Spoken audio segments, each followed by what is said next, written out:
Vue aérienne de 1946. Du ciel, nous pouvons voir la cathédrale Notre-Dame des Pommiers, et non loin de là, il y avait la maison d'arrêt de Sisteron.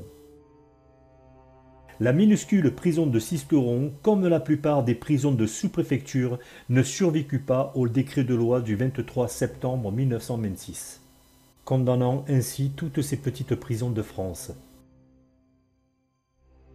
Elle fut construite en 1812 dans l'ancien hôpital où se trouvait sur son même niveau la gendarmerie montée à cheval et à l'étage le tribunal d'instance.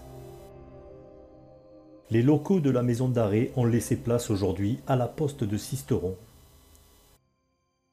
Son entrée principale se trouvait derrière le bâtiment, à gauche de la porte du palais de justice.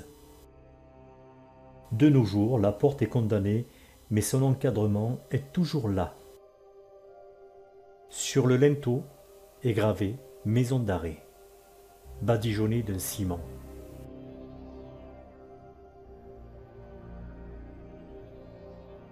La porte de la maison d'arrêt est toujours à Sisteron. Elle a été vendue, puis rachetée à maintes reprises. Depuis quelques années, elle a un nouvel acquéreur et se trouve dans un très vieil immeuble de Sisteron.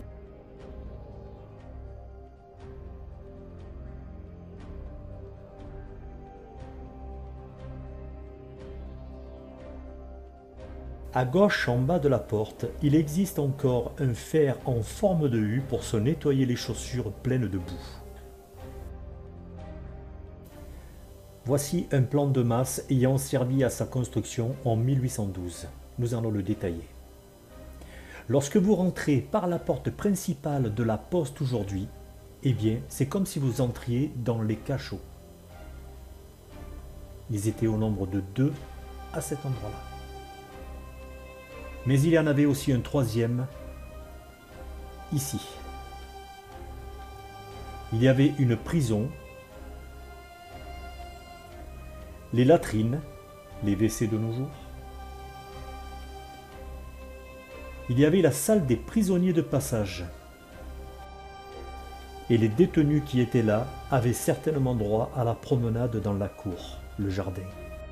Il y avait même un détenu qui fut exécuté devant la porte de la prison et du palais de justice. Mais ça, c'est une autre histoire.